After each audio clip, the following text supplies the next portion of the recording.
Warning. Growth is a material process which transforms the planet through the ever-expanding use of land, water, and resources. Growth is a material process which threatens to undermine the ecological foundations of growth itself.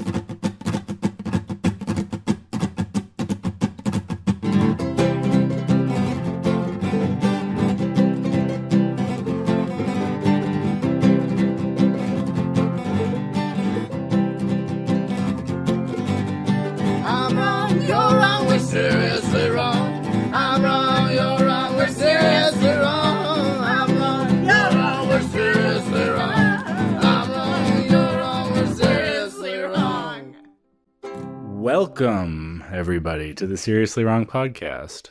It's great to be with you here today. This is Sean, and that was Aaron. Yeah, this is Aaron. It is great to be here. It's great to be growing together with you all. Right, infinitely growing. As we all know, humans eventually grow to be 300 or 400, even 500 feet tall before they die, because growth is natural and growth is good. Infinite growth is natural and good. I was thinking more like when I said we're all growing here today, like I'm done growing as far as I know physically. I meant more intellectually growing. But even that I don't think can be infinite because, you know, you have a finite amount of time in your life, a finite amount of energy to dedicate to reading things, to understanding things. Eventually we all pass on. So yeah, I don't even think you can infinitely grow in knowledge and wisdom and stuff. Yeah, I think at a certain point your brain starts making less connections, gets more efficient at making key connections based on repetitive life experience. So like our brain capacity peaks pretty young in our lives, so it's all rearranging after that. And you can do great stuff by rearranging, don't get me wrong, but the brain doesn't infinitely grow like an economy does. Yeah, or the amount of connections in your neurons doesn't infinitely grow either. It seems like, the only thing that can infinitely grow is economies. Yeah, that just works perfectly. Yeah, it's a cool thing about economies is the way they buck the trend on that one. And you can just infinitely do it forever. Before we get started, we've got a great interview today with Aaron Vansintjan about degrowth, the political perspective, and the book that he is a co-author of, The Future is Degrowth, A Guide to a World Beyond Capitalism. But before that, I think we should do a little fashion update. We should check our listeners in with, a lot of time you hear us, it sounds like disembodied voices. I'll be the first to admit it. It's big of you. But we're actually full human bodies, and we wear clothes. We wear clothes, and each week we're going to be trying to, in Wrong Boys Fashion Corner, highlight some of our style choices. So typically I just wear like jeans and like a t-shirt. That's usually what I'm wearing. But this week we decided to do something a little different. We're doing a sort of cool Sean and cool Aaron dress up day. So we're both wearing sunglasses indoors at night right now. Yes. Full leather outfit with some spikes, particularly spikes on Aaron's outfit, which is a little bit more of a hard edge kind of. Yeah, I like the look thing. Of the studs, and there's some cool patches too for like hardcore bands and political statements as well on these patches. Mine's more of like, I've got a fictional sports team across the back, the Scorpions. It's more of kind of like a heartthrob thing. I've got an earring. Yeah, total heartthrob vibes. I would have said the same thing. So he's got a little more edge. I've got a little more softness, but I think it's a complementary duo, and that's our fit for the week. But if you must know, while I was interviewing Aaron Vansintjan, I was wearing sweatpants. Peel back the curtain. That's what it's really like. Not every day is cool Sean. No, yeah, but it takes effort to get cool for the day, and you don't do that every day, or else it's not special. Absolutely.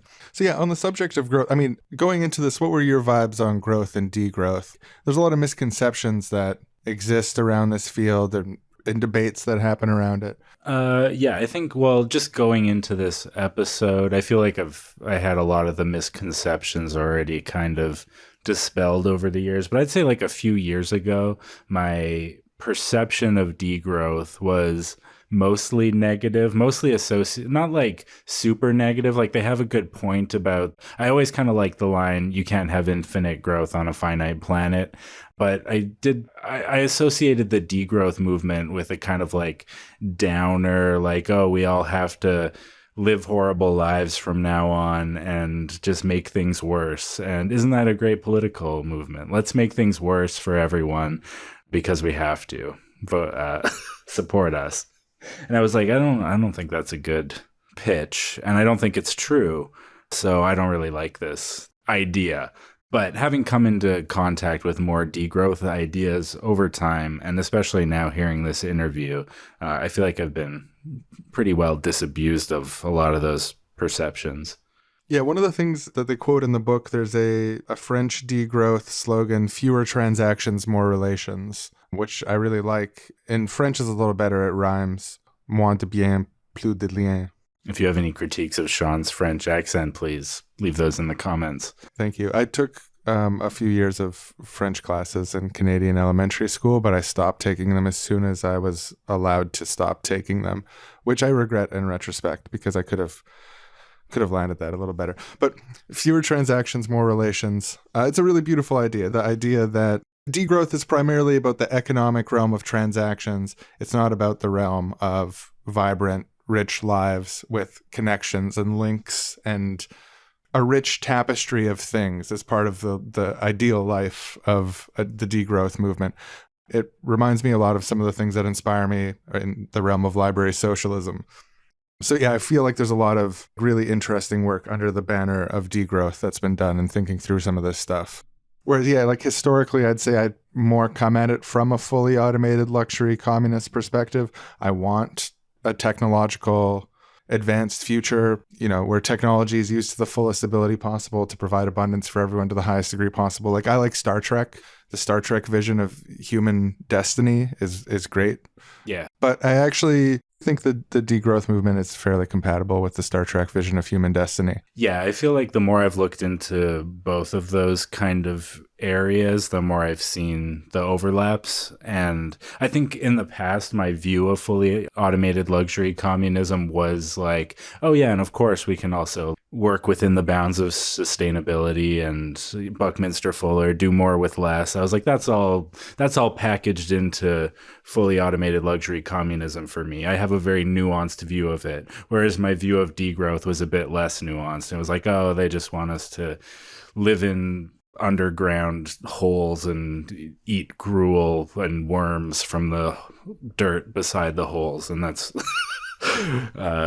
what's being proposed there. But I feel like there's actually a much more nuanced take on degrowth that I agree with. Yeah, in politics, we always accuse our enemies of trying to make us eat worms, but in this case, I don't think anyone is forcing anyone to eat worms. Although I think whether you're in a, say, Star Trek's hypertech utopian future following the collapse of the biosphere, or you're in a degrowth society that alters the direction of the industrial throughput of our society in time, I think in both scenarios, eventually we shall eat some degree of worms as we deem necessary. Yeah, either worms or insects or something that you're not usually eating will probably become more edible. Yeah, I can't predict the future. Maybe worms will be poison in the future. Who knows? But as long as they're not poison, I think we probably will eat them. Birds eat them. They're good enough for birds. This isn't a demand. I'm not saying force everyone to eat worms, please. I'm just making a prediction that, yes, we will probably eat more worms at some point in the future because it just makes sense. Look at the birds. There's probably some great worm recipes too out there. I haven't tried them myself. Oh, but yeah. No, I haven't tried any of them, but I'm certain that some exist that are mind-blowing, where you're like, holy shit, the complementary spices with this worm is immaculate. Words taken from the mouths of people in both futures, both the fully automated luxury communist future and the degrowth. People are both saying that same thing because it's just so part of human destiny to eventually have that conversation. But yeah, no, I really got a lot out of reading this book. And one of the things that I took away from it is the idea that people who support growth like to slander degrowth by associating it with the crises caused by growth. So you have like this ideology, like the GDP must go up, the resource throughput must go up. And then that eventually leads to like these bust cycles where the economy starts falling apart. And then all the political people have to scramble to start imposing austerity taking things away from people, making their lives worse, taking social services away from people, and then at the same time saying, see, this is what degrowth would be like. This is what it's like when we're in a period of bust in the boom and bust cycle. It's bad when the economy contracts. It makes everybody worse off. But it's like this contraction, quote unquote, of the economy is being caused by the ideology of infinite growth. And the response to the contraction by governments is in the name of making growth happen again, to reset us back towards growth. So there's like this way in which like the capitalist pro-growth ideology is constantly justifying itself by saying, oh, hey, don't you want to avoid these horrible things that are happening because of our system? But we'll associate them with the idea of getting off the growth train. It's kind of like when American conservative commentators put pictures of like tent cities where there's like rampant homelessness in America, and they're like, this is what communism would be like. Yeah, or empty grocery shelves, or like, this is a taste of what it would be like if we were under a different system. It's like, well, then why is it happening now under this system? Yeah, degrowth doesn't mean less of what people need. In the vision of the people who participate in the degrowth movement, it's less useless shit, less huge amounts of wasteful shit going into the hands of a small group of people who live extremely luxurious lives while other people don't have enough. It's making sure that everyone has enough, but not by accelerating the resource throughputs of the planet Earth to the point where we destroy our own planet and can no longer live in the future.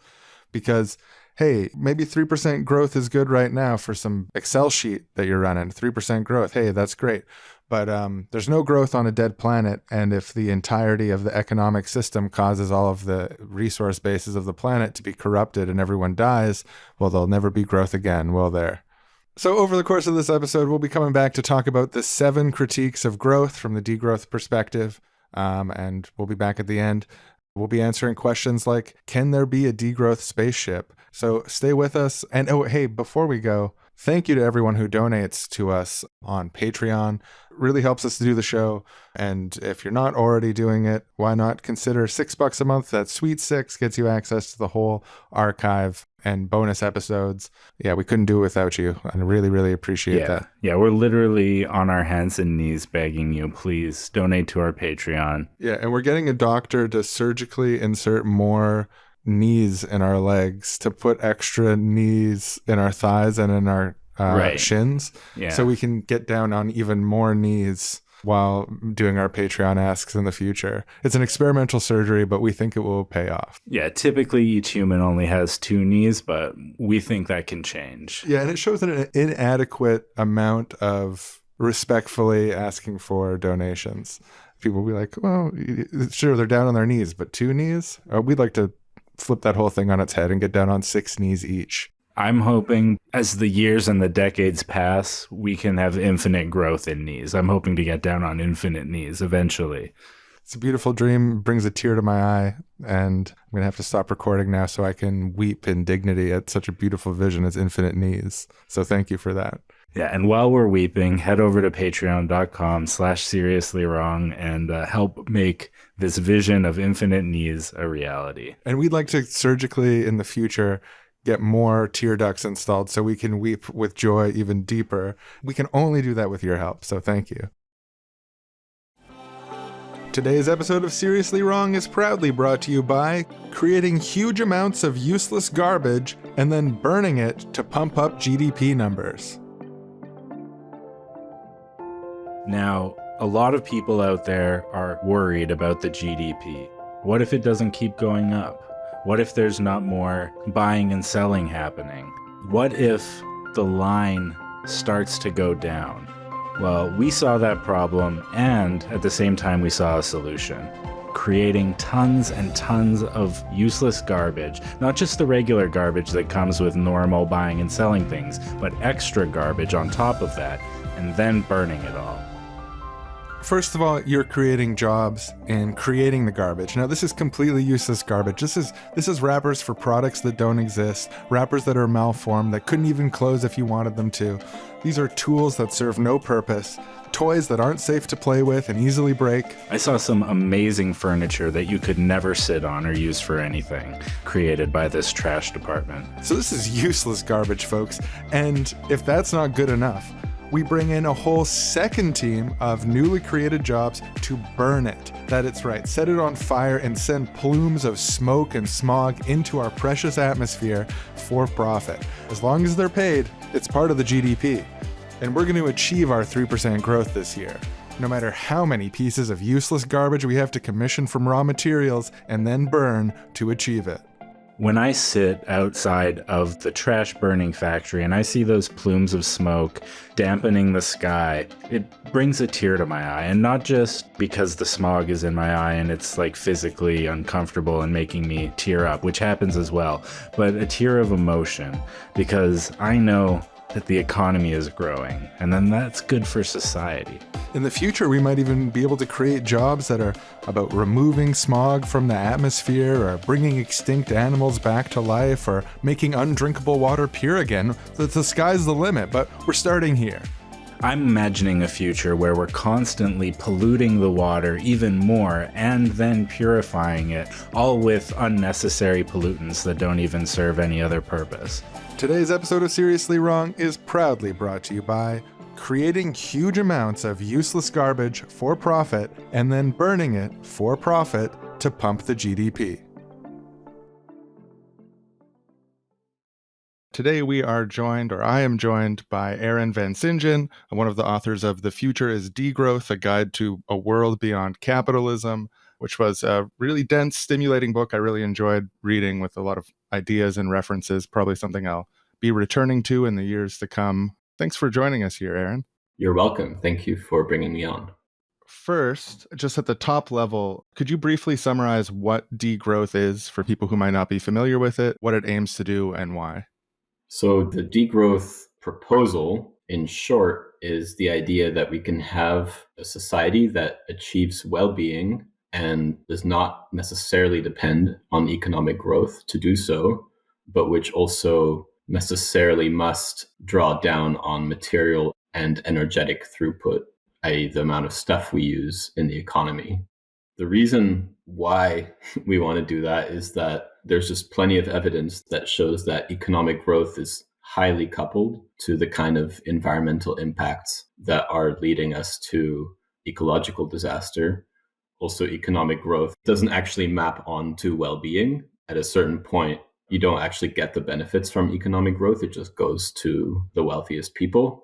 So the reason why people talk about degrowth is kind of as this frontal attack on this idea that we need economic growth to actually benefit most people, when that's just entirely not the case. So you're saying that economic growth is closer tied to resource throughput and the utilization of the raw materials of nature than it is to people's well-being. Yeah, pretty much, in a nutshell. It's also about how there's an economy that depends on economic growth to achieve well-being. So with neoliberalism, we're always told when there's an economic recession, like we're about to see, oh, we're going to have to cut back on all these public services so that we can get economic growth. But the fact is that the economy depends on economic growth, and it's not actually the thing that provides those services. The thing that provides those services is whether we decide to do so or not as a society. But then regarding environmental impacts, basically you can just map GDP, gross domestic product, onto carbon impact of the economy. It just tracks extremely closely.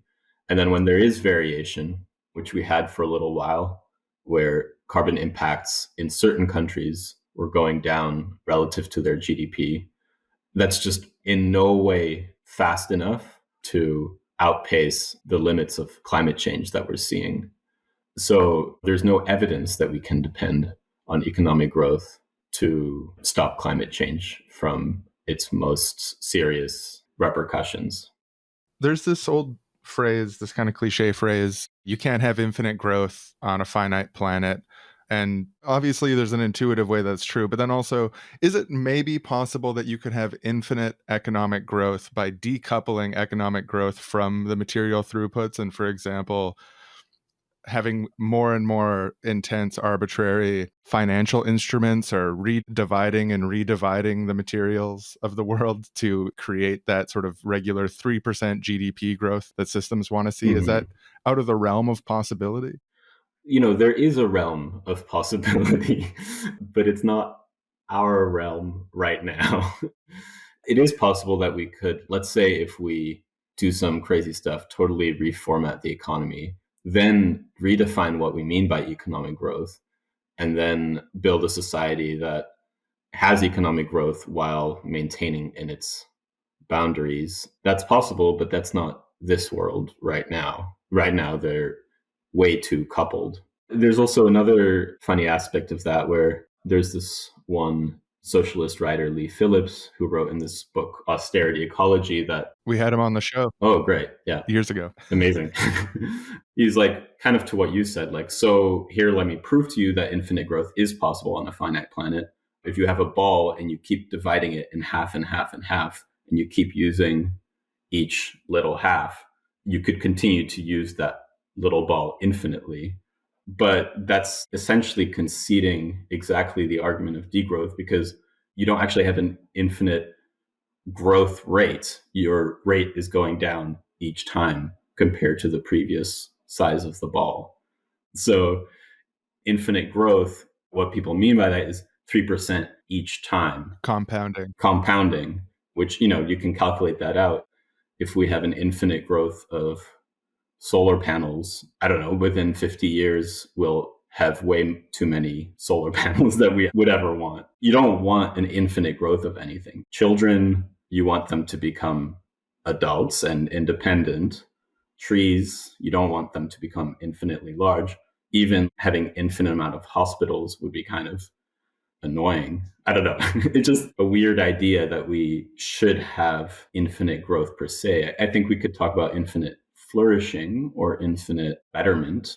Another problem is that this idea of economic growth is so closely tied to all these other ideas. But really what is meant when someone says infinite growth is GDP, which is essentially just the calculation of how much capital is being accumulated. So it's important not to confuse that with other ideas like progress. Right. So in the book, it said degrowth is both a critique of the present, but also a visionary alternative. I thought maybe we should dig into our inherited situation in a little bit of detail. What's going on in the world that degrowth critiques, extending on what you're just talking about this focus on GDP, this impossible idea, the 3% every year means doubling the economy every 25 years. The resource base of the planet cannot accommodate this in the medium term, let alone the long term. What is going on planet Earth that needs a correction physically? Yeah, so physically, we have what some people call the Great Acceleration, where you can graph the use of any material or resource, and you just see it exponentially going up from about 1950 to the present. It kind of had this slow increase from the 1850s, and then around 1950, you just have this massive, massive increase. And at the same time, you have the inverse with key planetary boundaries, which include the carbon cycle, which is the one that we'd be most worried with around climate change, but also the nitrogen cycle, which causes basically desertification and eutrophication of the oceans. If you use too much nitrogen in agriculture, you have biodiversity collapse, which has all these cascading effects on human society as well.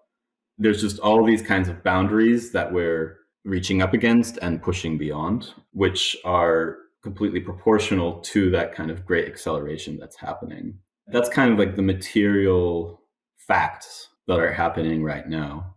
It's like a death of 1,000 cuts almost. It's not just climate change. It's just in all kinds of aspects of the global ecosystem and also human economies as well.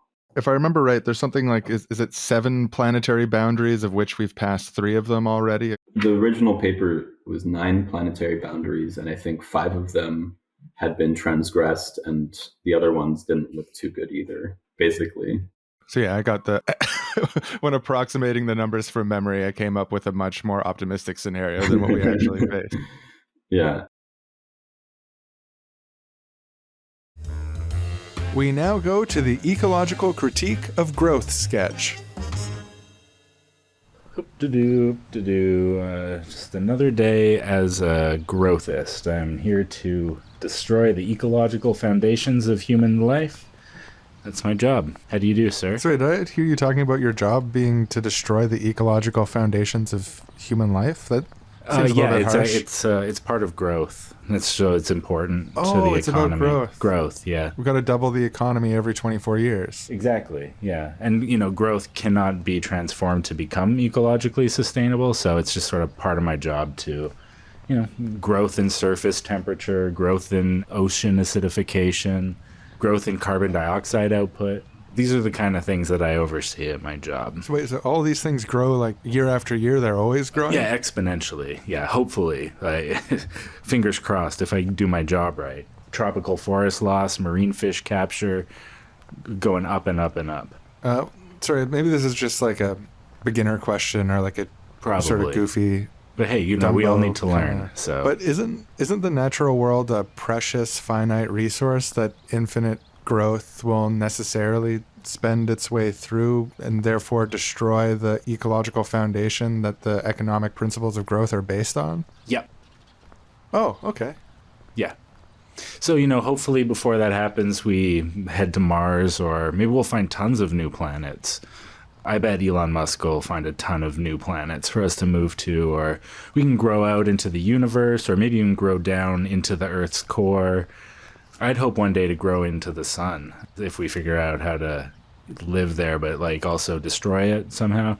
The alternative is for the entire economy to collapse and everything to fall apart. Ooh, I wouldn't want that. Yeah, no, it'd basically be communism. Wait, so would that make prices go up? It wouldn't be good. That's what I'll say. Well, this is all really confusing to me. I'm so glad it's under control because, as a layman, I don't understand anything that you're saying. So I'm glad that you're an expert and that you're...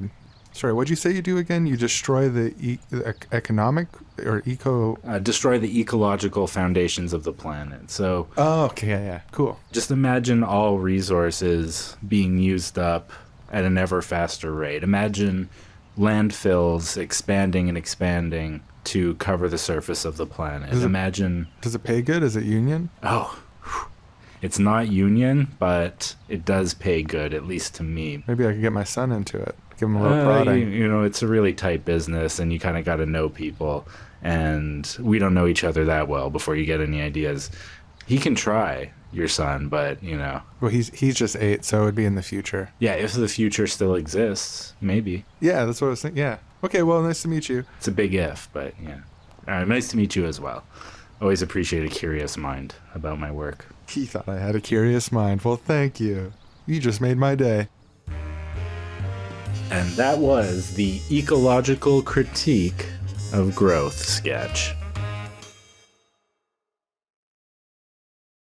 A significant chunk of the book is taken up by going into detail about these 7 critiques of growth, arguing that they're this braided, complete critique, something that forms a whole which is bigger than the sum of its parts.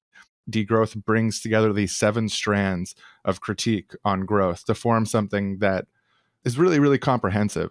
And we've talked a little bit about the ecological critique, the hard limits of the planet, and to some degree, socio-economic critique, but there's more layers to this as well. Do you want to talk about that?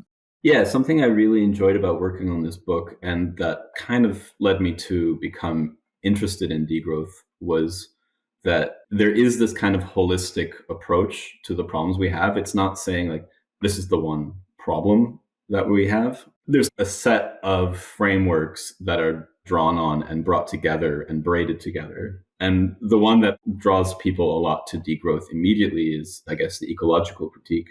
But the socioeconomic critique, which is a critique of GDP as a way of measuring our lives, critique of inequality as grounded in this strive for economic growth. That one is one that has existed for a long time as well, even before ecology became such a big concern.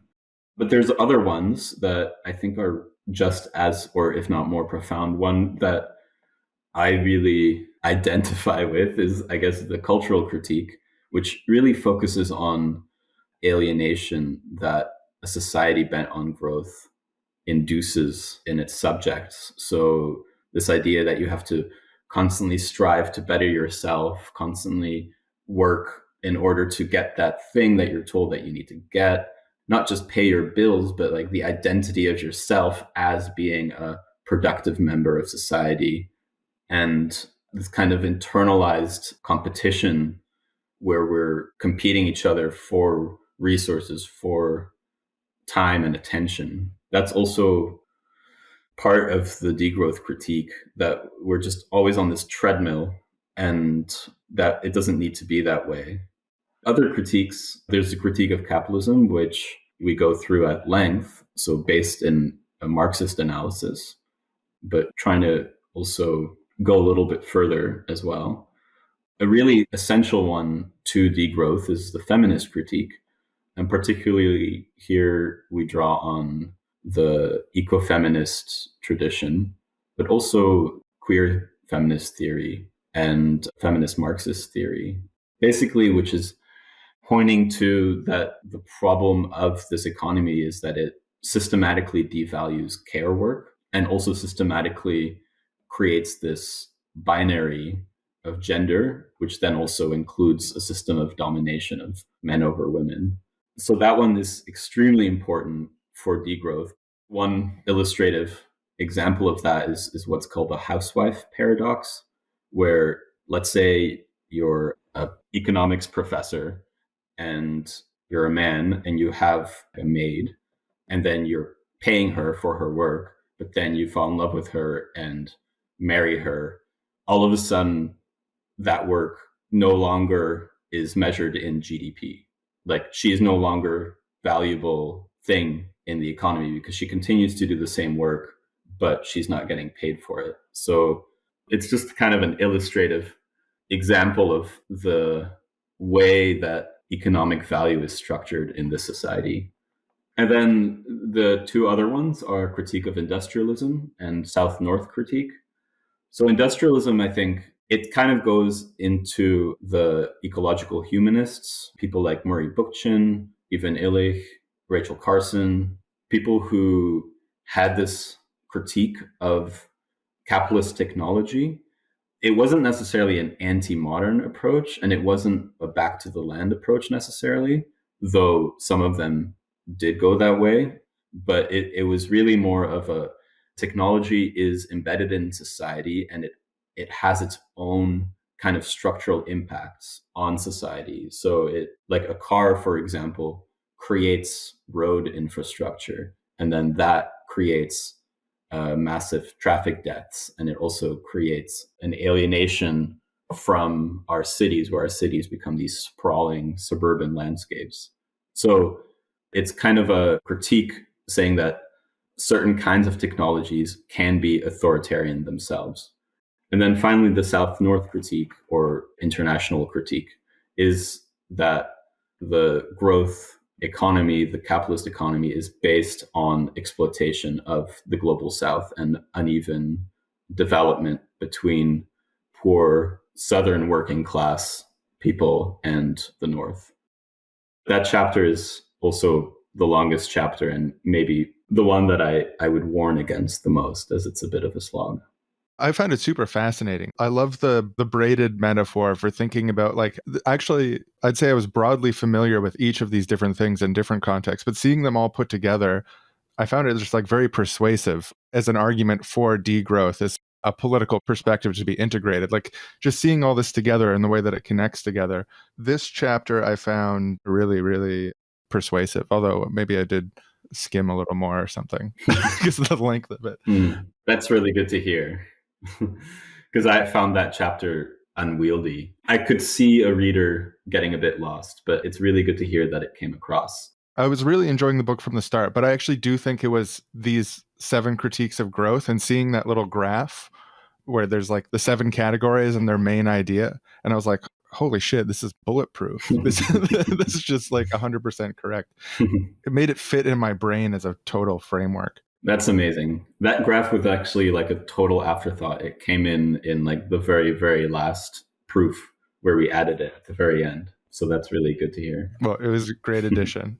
Matthias and Andrea, they're very structured in their thoughts and they were very much like, okay, here's 7 critiques of growth and here's 3 common principles for degrowth. And it's just really nice to be able to lay it out because it helps people understand and also makes the writing a lot more clear. Yeah, I like the little lists. It makes me feel like I can sort of look at it all at once, where when it's reduced to the abbreviated form and it's described in detail and you read it all in detail, there's things that stick out about it that are like, oh, that's interesting, or that didn't know that fact before. It's all backing up the arguments. And then you can just like look at the list of things and being like, yeah, these are the 7 critiques. Yeah, those critiques are right. They're all connected in this way I can see. Yeah, it's something I also really enjoy about degrowth thought.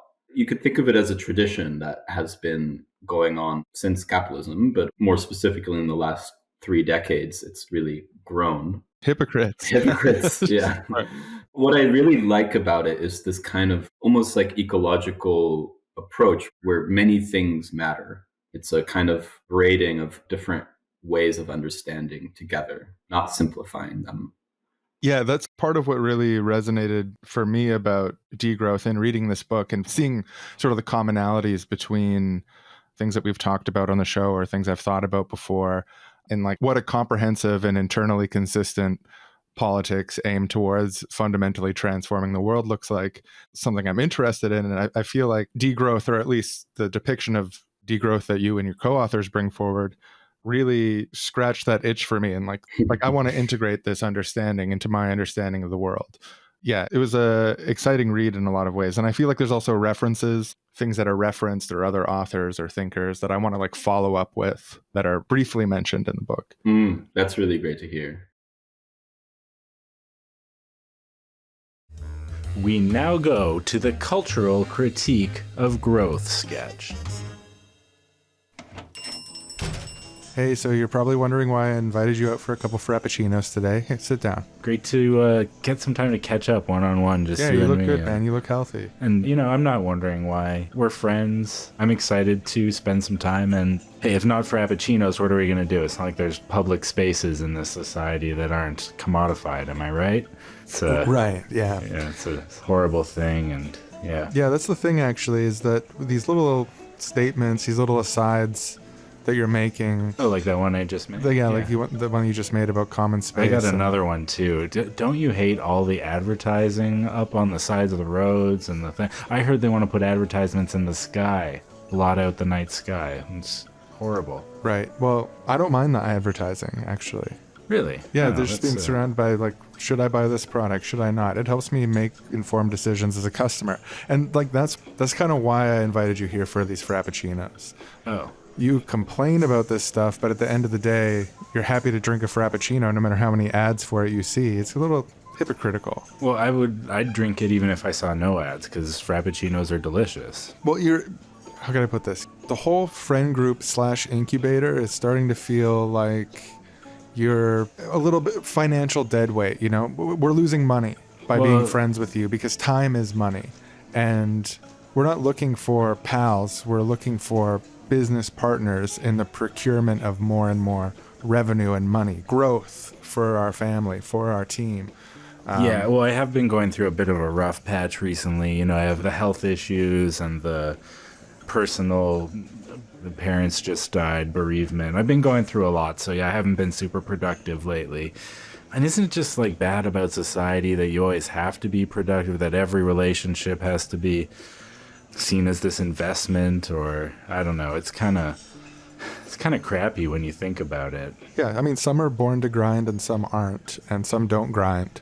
Yeah, well, and I don't know if anyone's born to grind, but some people are better at it for sure. Yeah, and I feel like, I know, as someone who's had to I mean, you grind a lot, and I mean, you have a bit more money than me, but not that much more money. Is it really worth it, do you think? Yeah, yes, 100%. And even though I do feel sometimes that a lot of people criticize me because I come from money, I come from a rich family, and then because of that, I have to work twice as hard to show them that I'm serious and that I'm earning my own keep.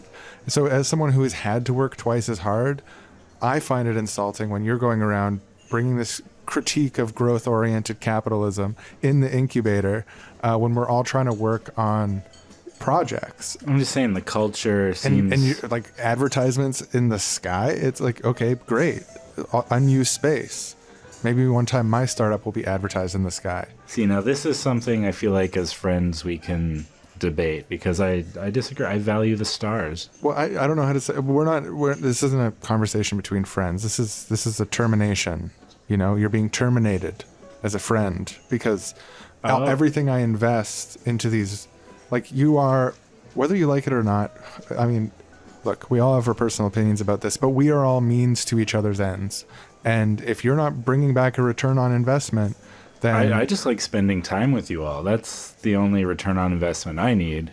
I don't even think of it as a return on investment. It's just sort of human relations. But I mean, if you want to kick me out of the friend group / incubator, I don't know where I'm going to live or how I'm going to support myself. So I hope that I wish that you wouldn't. But the relentless logic of growth and the need to kind of put all human relations into this hyper-economized space, kind of, I get it. It makes me sad. Well, if you need money, you can just install Wiper on your phone. It's a app-based gig independent contractor service where you can be called to the rich's house to wipe their bum for them. Wiper. For a minute there, I thought you were going to say, if you need money, come to me, I can loan it to you or even give you some, but... No. Yeah, I don't know. There's a whole gig work economy to help the... It's kind of degrading, though, don't you think? No. Wiping butts? No, it's an important part of... It's very important. Can't they wipe their own butts? Yes, but they choose not to. So this is it for our friendship. It's over? You're like a piece of land that our friend group conquered, claimed as our own, used up, and then left behind, moving to new pastures. Yeah. Yeah, it does feel that way. I do feel conquered and feels used up. Feels that way from here too, yeah. Well, at least we agree on that. C'est la vie. That's French. It means that's life. All right, well, goodbye forever. That feeling of betrayal and pain and isolation that you have from this, that sounds like a cash register to me. What do you think about that? That's horrifying, yeah. Okay. I don't envy you. Even though you're better off than me materially, I don't envy you emotionally or spiritually. Is that any way to talk to someone who just bought you a Frappuccino? Well, I'll see you around, I guess, down below in the filthy streets for my crystal walkways above the city with the other people who invested in non-fungible tokens. Yeah, maybe I can get a job polishing the crystal. And that was the Cultural Critique of Growth sketch. Now back to our show.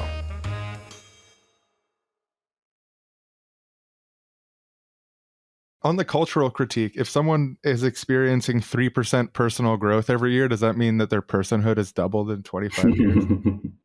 Or maybe they've like put the treadmill setting on extreme and they're like just about to fly off into the wall or something. The housewife paradox is really fascinating also. The idea that, so for GDP's sake, GDP needs to tell GDP that it's had 3% growth every year, otherwise that's a problem. But then huge parts of the economy have never been recorded in GDP. Would adding more care work into the GDP managed economy give us a pathway to maintaining growth, but decoupling it from the environment? That's a really, really interesting question. And, there's a lot of different answers to that, most of which are dealt with by feminist economists. Another image that we use that some people might be familiar with is like the iceberg metaphor, where, on the top of the iceberg, you have GDP basically. And then on the bottom, you have all those things that aren't measured in the economy.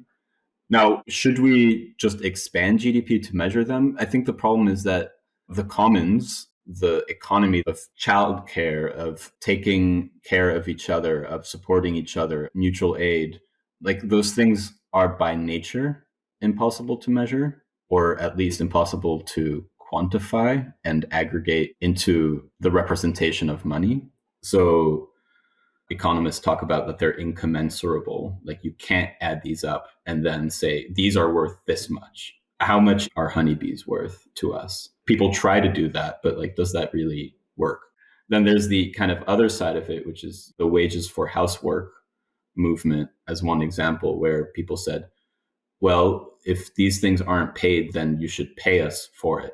And kind of like a basic income for care work that was a big demand by feminist movement in the 80s. It's good for the economy. You just got to do 3% every year and you're set, compounding indefinitely. Yeah.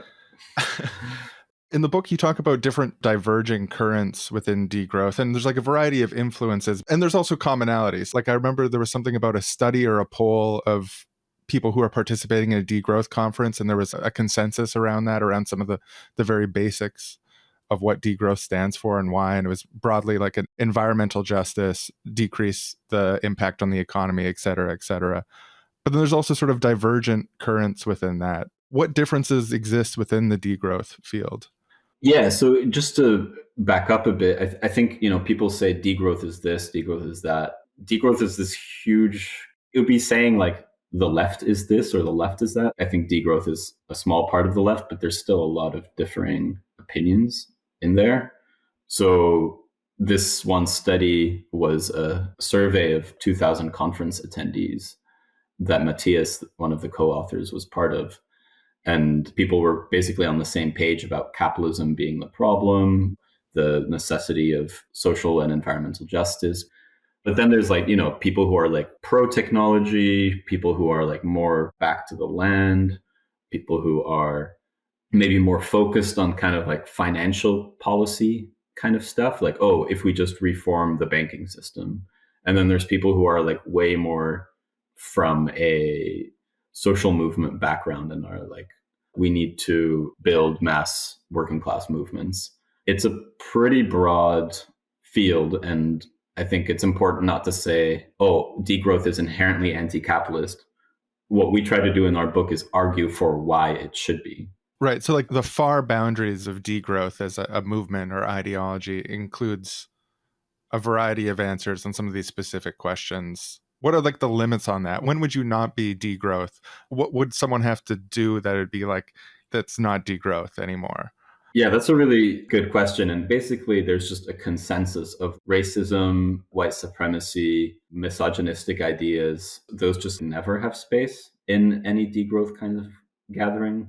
There's Alain de Benoist. He's like a French far-right thinker, really bad guy. And he wrote a book that was called Demain la décroissance, Tomorrow Degrowth. And it's basically an environmentalist conservatism, white supremacist conservatism. And it's like completely never has been included, always panned in like all of the degrowth movement. There's just like no connection to the actual degrowth movement in France and this one guy.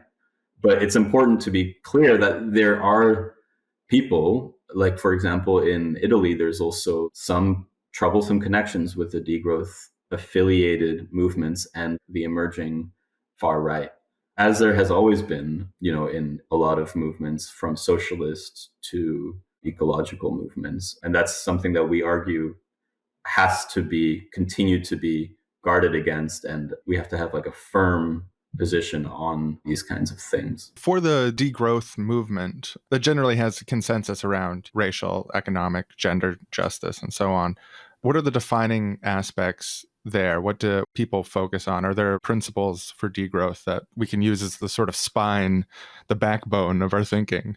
Yeah, that's really good. And that's basically what the next chapter is about for us. First, we go over different currents within degrowth. I'm not going to go over them now. But then we kind of try to define this commonality between degrowth, where we go through all the literature and we say, okay, we can kind of distill this commonality in what brings degrowthers together. So one is degrowth is about enabling global ecological justice. specifically, you could think of this one as like politicizing the throughput of the economy, how much stuff we use. This becomes a necessity, like the kinds of things we do in the economy is a question of ecological justice. Then strengthens social justice and self-determination for a good life for all. So in this context of a changed metabolism of society, it must achieve well-being for all. There must be equity at the center of this, and also self-determination. It has to be a democratic process. And then also number 3, it redesigns institutions and infrastructure so they are not dependent on continuous expansion for their functioning. So this is the one which is basically, it's not a capitalist economy. It's not an economy that depends on accumulation for accumulation's sake. So that's kind of like the 3 nodes of how you could think of degrowth proponents as being on the same page.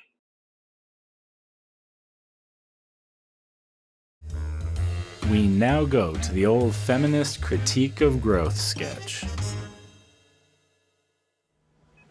So this is the economy control room. It's where it all happens. The economy. Look at that. Well-tuned all engine. Those lights and beeps and boops, and it's all working perfectly. It's such an honor to work here. See, this is the big line. We can see it go up.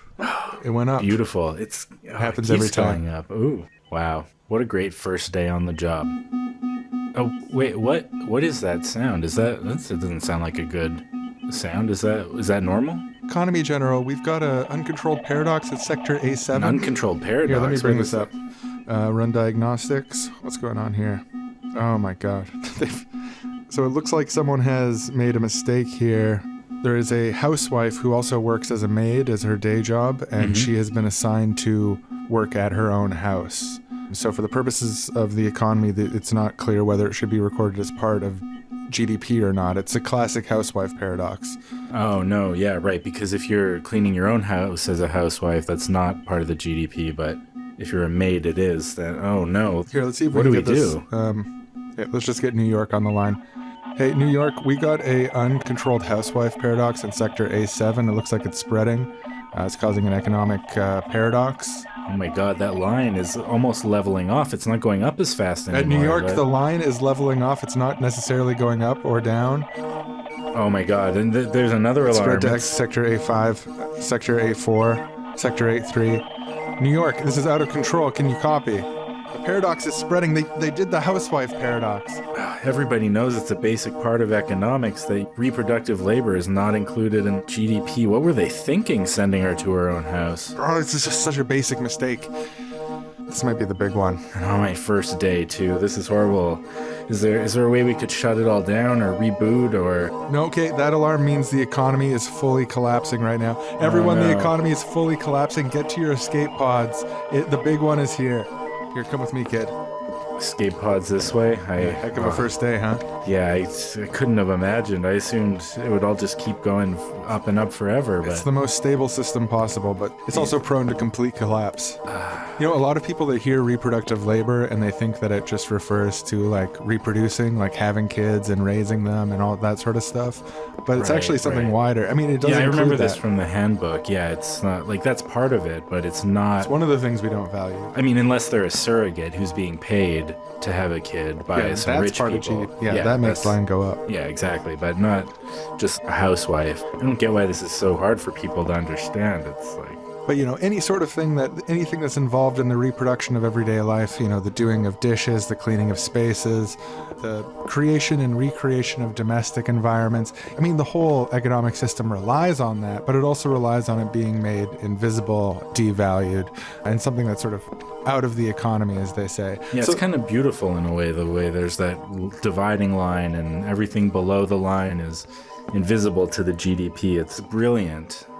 Is that you can swipe your key card there to open the escape pods? Yeah, here we go. You just sit in that padded seat there and goodbye Earth. It's been a good run. This is at least decent padding, but... Oh yeah, are we leaving the entire Earth behind, or...? Yes, yeah, we had to... the planet will be presumably destroyed because of... Right, the economy, the system collapsing and the paradox becoming reality. And I was really looking forward to this job, but maybe we can rebuild on Mars. Right, create yeah. another economy just like this one. That's a beautiful idea, and yeah, let's do it. All right, just plug that down, and goodbye, Earth. Well, Well, I'm sure glad I got this job, because if I didn't, I might be left behind. Whew. Lucky me. okay, bye, Earth.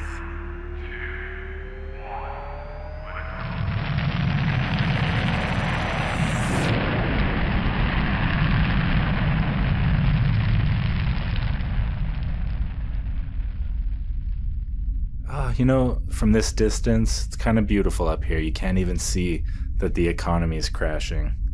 Yeah. It's almost like all those games we were playing and the lines it was all just made up to begin with. And almost like that. It's clearly not actually like that. Yeah, it's not like that, but it's almost like. It's not quite like, but it's almost like we followed a lie to its inevitable conclusion, and now we'll perish on the face of Mars without a plan, because escaping isn't good enough. It's also important to be able to produce and reproduce the society you want to live in.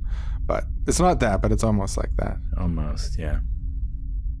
And that was the old feminist critique of growth sketch.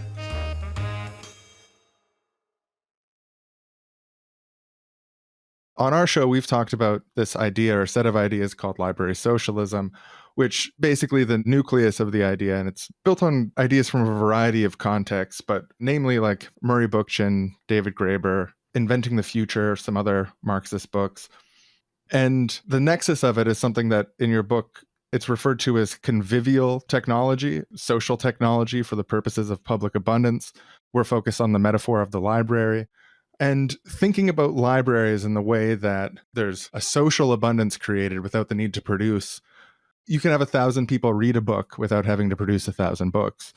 That concept was really motivating to us. And also the glimmer there that if you apply that to property relations more generally, you apply that to more things than just books, you can achieve the ends of degrowth, the necessary ends of degrowth, and also focusing on the questions of luxury and abundance and the value of technology, which in my thinking I associate very heavily with fully automated luxury communism. So all this to ask, when it comes to questions of luxury and abundance and technology, it sounds like there's some variation within the degrowth field. How can we approach these questions responsibly, and what tools do we have to be an anti-austere degrowth? That's a super amazing conversation, and something I was excited to talk to you guys about, because, I also very inspired by Murray Bookchin specifically and his utopianism. And with this book, we also wanted it to be utopian. And I wrote an essay actually on bringing together Bookchin's ideas on abundance, so like post-scarcity anarchism, and his ideas of city municipalism and degrowth. And that kind of started a lot of things where I kind of wanted to push for a direction in degrowth where, though people were pretty much on the same page about it's not austerity, it's not just stripping away stuff, there wasn't much clear explanation of what that would actually look like. So that's kind of a big thing that we do in this book. And then we bring it together under, these ideas of conviviality, which is kind of a Latin root of living together, and public abundance, as you said. So public abundance is, I would say it's basically the same thing as library socialism, where the good things in life, the necessary things in life and more are available to everybody.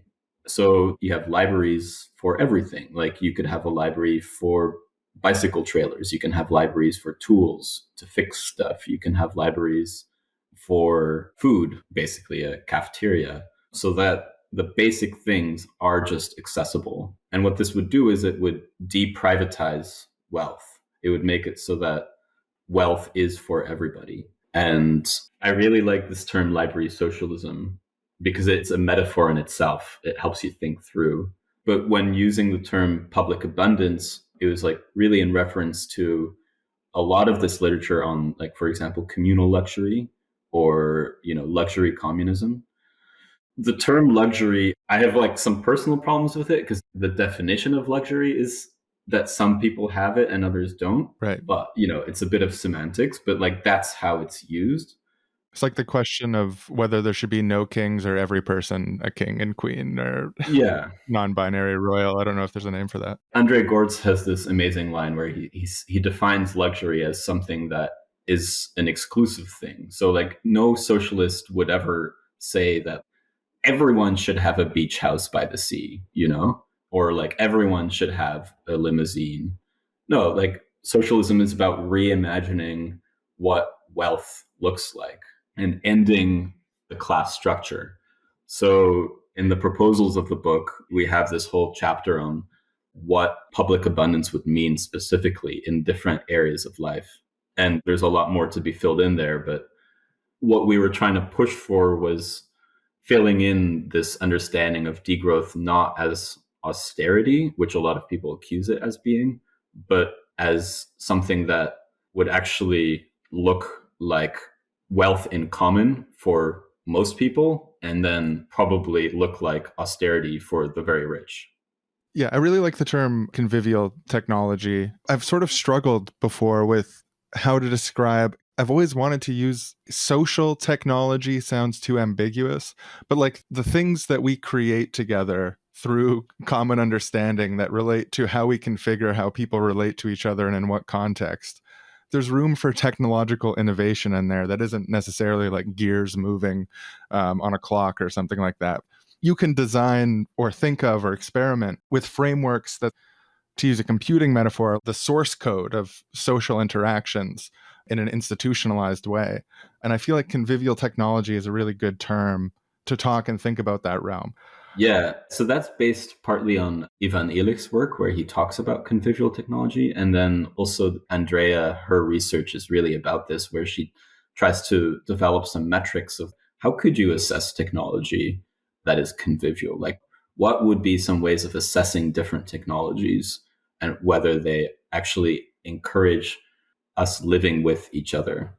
For this other project, I was in Los Angeles and we were interviewing Latina community activists who were organizing these community kitchens where they just feed hundreds and hundreds of people every week. And when we were like talking to them about like, okay, so what are you doing here? They're like, it's convivir. We're living together, and they're using that word because there's just like a inherent understanding of how important it is to be convivial. And I'm really looking forward to that word being more current in the English language, because we need it. We now go to the old degrowth critique of industrialism sketch. Hey there, fellow worker on the old industrial factory line. How's it going today? Same old, making widgets, can't complain. Putting food on the table for me and mine. Yeah, absolutely. These invisible widgets, care work happening at home. You too? Yeah, same. My wife has so much trouble getting the grease stains out of my overalls, but that's what they're there for. She does it great. Capture the grease. It's true. I got this big grease stain over here. I tried to wipe it off with my enormous wrench, but it just smeared it. Yeah, wrenches will do that. And these widgets, they're greasy. They need to be greased up or the moving parts don't move. Right, yeah. That's what they say. So it's like as an industrial worker, putting together these greasy widgets, coming home grease stained. Yep. So I was just getting orders from the boss. He said he wants us to double production. Double production? Yeah, as quick as possible. This guy's head's in the clouds or what? I said, yeah, okay, sir, yes, sir. Well, of course. Because I didn't want to get fired, but yeah, that's what I was thinking too. Like, I don't know if we can double production, but he said industrial expansion is imperative, so... Yeah, that reminds me of something that one of these kids that came in here for a summer and then quit was saying on the way out. He was saying that the whole industrial factory system was set up for the benefit of an elite strata of owners and operators to serve their interests for profit, for expansion, at great ecological cost, and at the cost of great exploitation of the workers. And he proposed that there might be an alternative way to have a technological society that instead oriented technological development not around the needs of the owning class, but of the masses of people. And I was like, oh, you're a wild kid, but you had a point. Yeah, that's dangerous ideas. I like it though. Wow. A technology that's not based on reinforcing hierarchical relationships, but actually a more democratic sort of living together type vibe. I wonder if that type of technology could exist. It's so different. Yeah, I mean, technology that's designed to meet people's needs, is democratic in both form, in process, and in its final content. It's an interesting idea, the idea that you could have democratic productive forces and techniques without exploitative oppression. Yeah, that's a brain twister. I spend my days making widgets and not thinking big ideas like that, but that one, that catches my imagination. Yeah, I'd pitch it to the boss, but I think it'd probably make him irrationally angry and then try to find some ways to fire me and deprive me of the basics of life. Yeah, if you catch him in a good mood, he might just laugh you out of the office and dock your pay, but more likely fired. I wouldn't bring it up. Yeah, if anything, we could whisper it to the other factory workers on the ground. It's quite... Oh, that's an interesting idea, yeah. Little whispers. When you're handing off your tray of widgets, hey, that sort of thing. It doesn't sound like a half bad idea, Oh, well, it's only 2 days to the weekend, so just push through, I guess. Yeah. It's nice to dream, but it is what it is currently, so...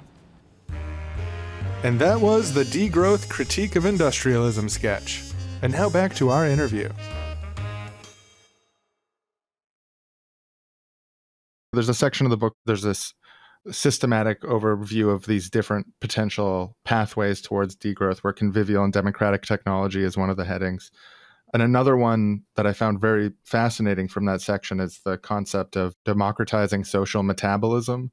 But the basic concept is like how you have democratic institutions in society that are determining what decisions are made of what parts of the economy grow, what parts shrink, where is innovation, focus, and energy being pointed, and basically like the direction of the social economy being democratic. Yeah, and I think in some ways, the best way to define degrowth is to say it's the politicization of social metabolism. So social metabolism requires a bit of explanation. It's basically like the way that a human body has metabolism, where you need a certain amount of energy to keep going. So does the economy. So you need certain inputs of material and energy. And then there's also the outputs, like where are you going to put that stuff? And degrowth is about making that itself a political thing, an object of politics and an object of democracy. So where contamination is a political thing that we need to deal with, or sacrifice zones are a political thing we need to deal with. And the amount of energy used is also a political thing, which for a long time, that didn't seem to be a barrier of like how much energy we used, as long as we switch to renewables or whatever. But now, like, as we're having the gas crisis with the Russian invasion of Ukraine and the sanctions that are following, people are realizing, oh, no, there is a political factor just in the amount of energy that is being used. That is a political object. Countries in the global south have realized that for a long time, where they face rationing from oil and have been already for decades. So I think that's key, this process of making that democratic. And what that means is that some things are going to grow and some things will have to go. Like, we will have to dispense with a huge amount of infrastructure and transform it in ways that we can. That was something that I found really fascinating. The concept of the process of degrowth, addressing the sort of broken ideas about what growth is and what it should be, and changing the resource throughput of the economy overall as a means to live within our means and prevent worst case scenarios in the climate crisis and mitigate the climate crisis to whatever degree we do face it. It made me I was going to say the little Lee Phillips on my shoulder was happy to read that. It's fascinating to think about that sort of differential growth, but that it's a publicly made and democratic decision. Like, degrowth doesn't mean that nothing ever grows again. It means that certain things need to degrow out of existence for human life. Other things need to grow year after year. But there's no assumption that that would ever occur forever for any reason. But we're in a situation where some things do need to grow, other things need to degrow, and the cumulative effect is a degrowth in terms of GDP. Something about that tickled me to read. Absolutely. And there's a couple of things to tease apart there, which I think is worth going into. One is something that we haven't quite covered yet, is what we talk about as the growth ideology or the growth hegemony, which is this idea that is actually really recent and only started coming around in the 1950s, which is that you should measure an economy and how well it's doing according to economic growth. Before that, the term economic growth was never even used. And that perfectly coincides with the total evisceration of labor movements in the West, and at the same time with the development of international development as a concept, as a way of stripping poor countries of public assets for the sake of growth. Yeah, and the great acceleration too, right? Exactly. So it's kind of this social, material, and ideological process. Yes, there will be things that need to grow, but we need to frontally identify that this is something that we've been under the spell of, that has really shaped our entire understanding of what is good and what is not good. So when you defend economic growth, yes, you might think you're defending progress as such, which is what Lee Phillips equates economic growth with. He says, it's just all the same. Growth is progress. But when you think you're doing that, what you're in fact doing is that you're defending Western imperialism. You're defending the ability of the elite class to have a kind of ideological toolkit to make the working class say, okay, we won't demand for the things we want. We need to grow first as an economy. So it's kind of like this ideological tool for domination that we do need to identify and attack frontally. However, that doesn't mean that we're against progress. It just means that we have to be aware of the current moment we're in, where this kind of growth ideology, this growth hegemony, is a dominant tool for oppression today. This resonates so deeply with me. I see a big, strong parallel here with hierarchy. And I was just recently thinking about hierarchy as something, yes, I oppose hierarchy, but a lot of the questions I get about opposing hierarchy are rooted in this idea of embracing and understanding hierarchy as this actual thing, believing in the sort of mythology of hierarchy. So it's like, in order for me to explain why I oppose hierarchy, I have to first start by debunking the idea of hierarchy in the first place. It just doesn't make enough sense to even fully oppose. I can't oppose something that doesn't make internal. There's aspects of it I oppose, but there's also aspects of it that don't even make up enough sense to oppose. It's kind of the same with degrowth, in that the idea of growth needs to be debunked in addition to being opposed. Yes. In addition to even identifying different ways that we could grow. I think that's a really good comparison, because, yeah, I'm sure you get all the time like, oh, but we need hierarchy to make certain kinds of complex decisions, or like the same thing, like, oh, but we need growth so that the poor can stop being poor. It's just like, well, no, but that's not what growth does. Yeah. The other day I was thinking, isn't it weird how an organization is defined as a hierarchy if there's any vertical element to it at all, but no matter how horizontal an organization is, it could be 99.9% horizontally organized. All of the productive capacity of it could be rooted in horizontal relationships. But if there's a single vertical element, one person above another in any way possible, suddenly the entire thing is conceptualized as a hierarchy. The horizontality is completely invisible. I was trying to think about how to debunk hierarchy, and this is one of the things that came to mind. Like, it's so ideological. But anyways, it's my special interest right now. And we're here to talk about yours. No, I've been thinking about hierarchy a bit too. I mean, I always am, but yes, I think that's super fascinating. We now go to the Degrowth Critique of Capitalism sketch.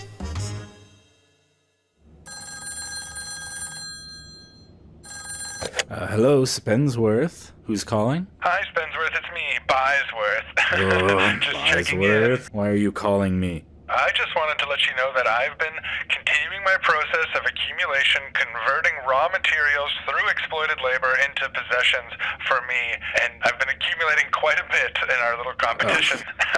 I bet you've been barely accumulating anything, at least compared to me. I've been enclosing the commons, and I've been exploiting the labor class to do it. No, Spensworth. more and more, stuffing my pockets full of I've been stuffing bounty my of the earth. pockets. No, the bounty of the earth is going quickly through exploited labor into my pockets, Spensworth. Weisworth, no, it's not. You've barely accumulated anything. No, that's not true. I've accumulated a lot and I continue to accumulate. You're barely even a capitalist at this point. Pitiful. I dare you to say that to my face. I was talking to your employees the other day. They barely even feel exploited, Weisworth. No, I'm the most exploitative boss in town. It's your employees who have a lavish, enjoyable lifestyle, lots of vacation time.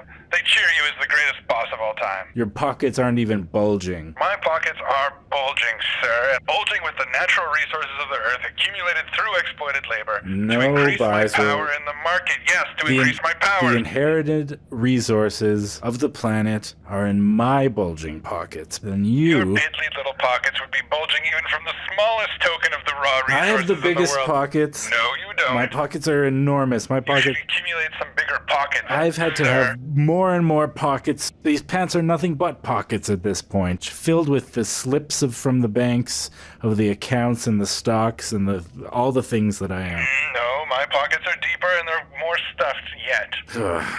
Weisworth, you make me so angry, but, at least we can say that whichever one of us wins in the capitalist competition, that the little peons below will never have their share of the previously commonly held resources of the planet. It'll be either you or me or one of the other big capital owners left with it all at the end. Yes, although we may compete within the rules of the game, the path is clear before both of us. Well, it was nice talking to you today, and I hope to yell at you again soon in competition, bitter competition. It is always nice to hear from you. You're infuriating, and you're wrong, and you're worse than me and below, and have less, but... Yada, yada. Yeah. Oh, well, toodaloo. Goodbye. Assistant, can you send a gift basket to Spensworth? He's the closest thing I have to a friend. Yes, sir. Right away, sir. And that was the old Degrowth Critique of Capitalism sketch. And now back to our show. For the transition to a more degrowthist society, in the book you list a trifecta of things: nowtopias, non-reform reforms, and counter-hegemony, which I was really excited to find. Someone posted a screenshot from one of your presentations in our Discord, and it's so similar to something that we put together from some different sources on our show before that I was like, is this a reflection? Did I influence this book?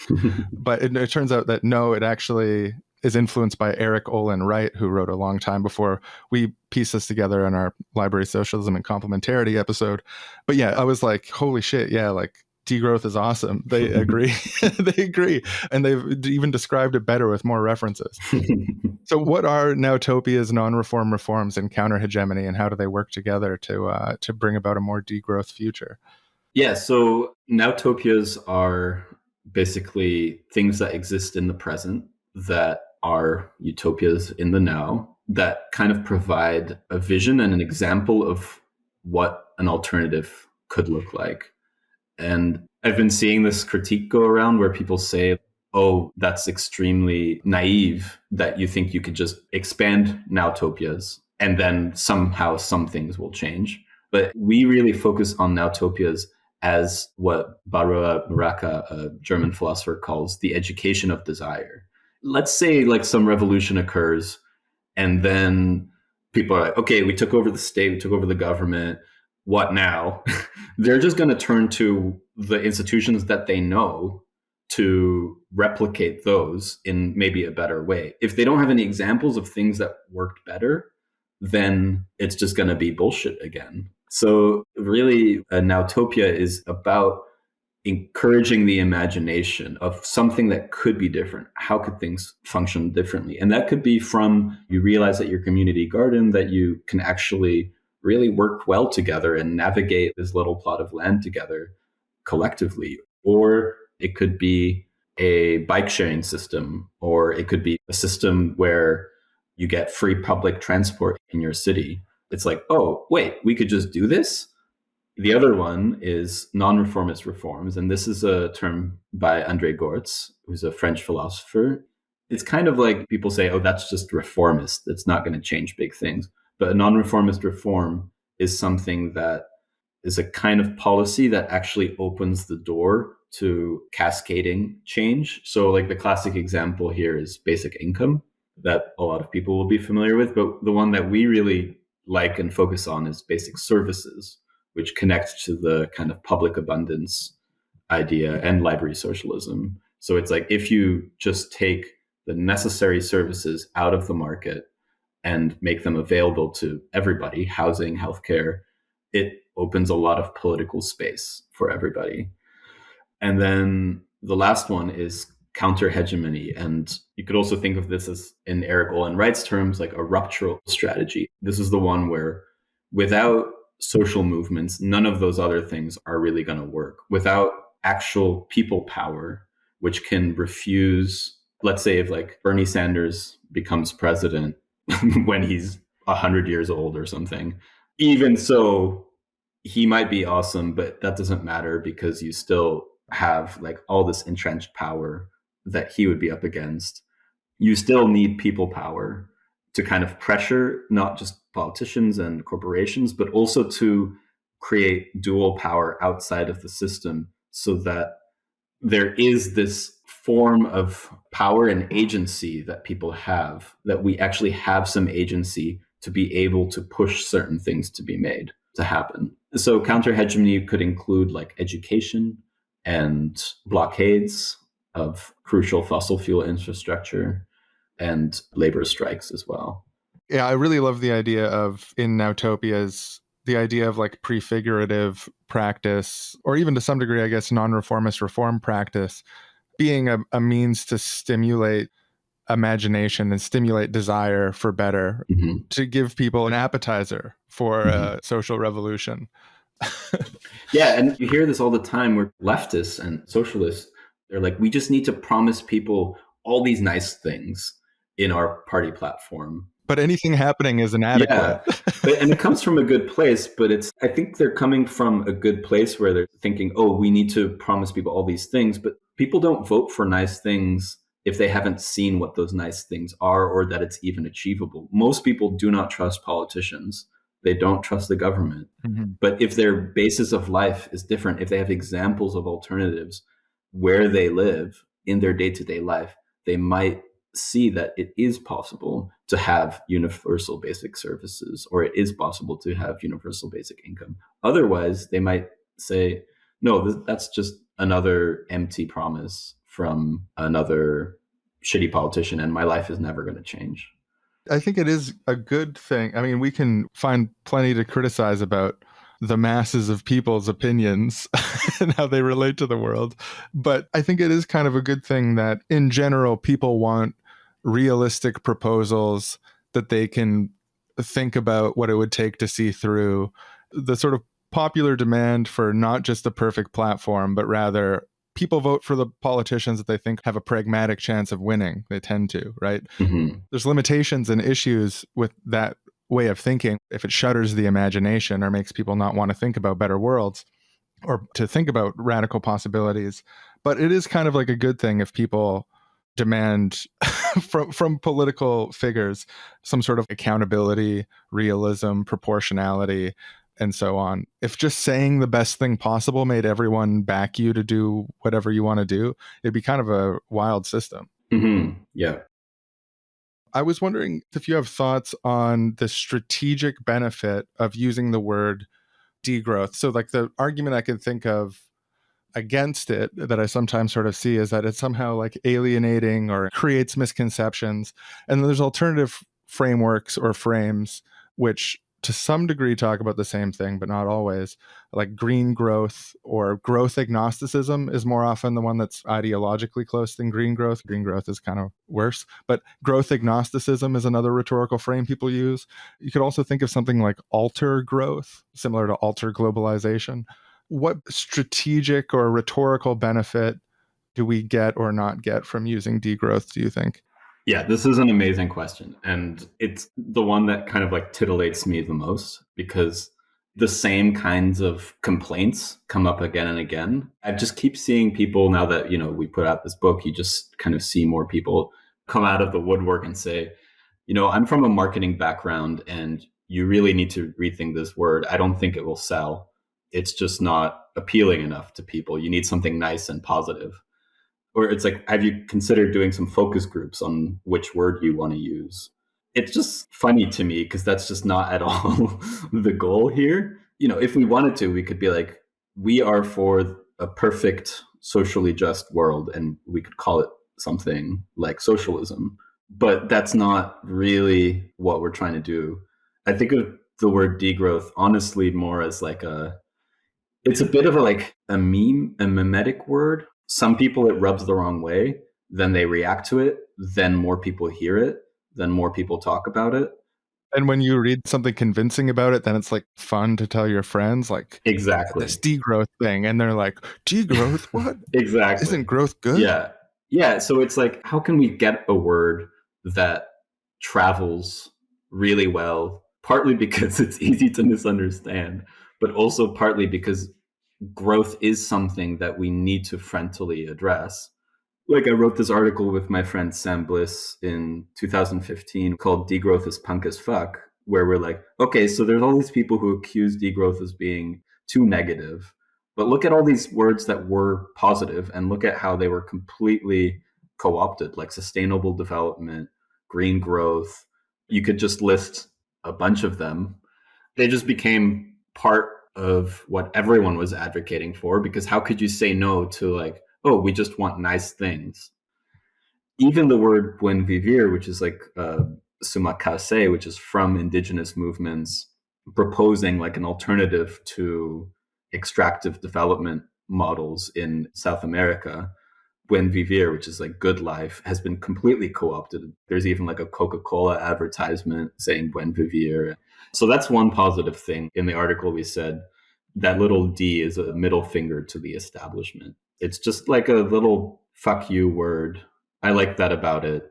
We don't need marketing gurus to tell us if it's bad or not, because every year it seems like it's just becoming more and more of a meme. And then people go back to the original literature and realize that it's not at all like a austerity argument. It's not at all a primitivist argument. It's not at all about reducing global population or whatever. It's a very cohesive, well-developed idea of how we can move beyond the current impasse in a non-anti-modern way, in a positive way.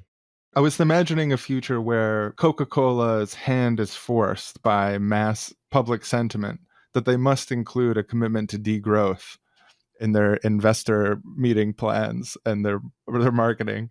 I guess any sort of word can be co-opted and taken over if you just change what it means and start using it a different way.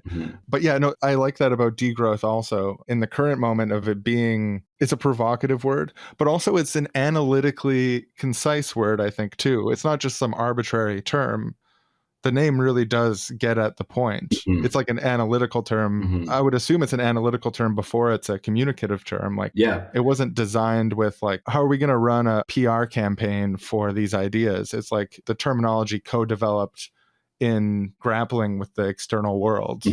So a little bit about the history, I think, is kind of maybe useful here. Is so the first time the word degrowth really became a slogan people ever used, before it was just kind of a term that was mentioned but not really picked up, was in the cover of a magazine, which was basically the French Adbusters magazine. And the title was For a Sustainable Degrowth. And it was just this like middle finger to the sustainable development discourse at the time. It was linking, a critique of neoliberalism with a critique of structural adjustment in the global South. It centered social justice from the very beginning. But also it kind of took its cue from, and we talk a little bit about this, it took its cue from the Situationists, who had this idea of using capitalist ideology and turning it against itself. So there you have like cultural jamming, where you change advertisements to have an opposite message. I think degrowth is a bit of a culture jamming word itself. And that's its root, is just to use capitalist ideology against itself, and that allows it to travel. Usually the opposite of growth would be like shrinkage. The future is shrinkage. Would have a different vibe. Yeah. And also, why do we have to be positive all the time? Why does everything you have to be able to sell it? You have to be able to sell the word to everybody. I mean, obviously I tend to be a positive person, but I think a bit of a grumpiness can go a long way. Yeah, well, and it's something I feel like I've developed over the years. When I was first involved in politics, I was really concerned with these optics questions, I think, to a fault. Over time, I've come to realize and see in practice all the benefits of, for example, just creating a language for having a conversation on your own terms and challenging other people to participate in it through actually understanding it. There's so much room for that. And I even feel like degrowth is in a space where it could have a mass impact and appeal, although it is, I think, still subversive. Mm-hmm. Yeah, I don't know. It seems to me there's a variety of benefits to having a variety of different types of languages in different contexts, and having your own language, that your own sort of subcultural language where you can really discuss ideas in detail with that technical precision without worrying about the judgmental outsider eyes that are trying to hear you in the worst possible light or whatever, is just immensely valuable. Absolutely. Yeah. We use this, you call it as an umbrella term, which is what economist Stefania Barca calls it. She says that degrowth is a way to have a conversation so that you can hide from the rain and you can have a conversation under this umbrella. Also, at the same time, I think it's important to be humble. A lot of people who come to degrowth then try to extend it to everything. Oh, we should have a degrowth party. We should have I don't know, degrowth media.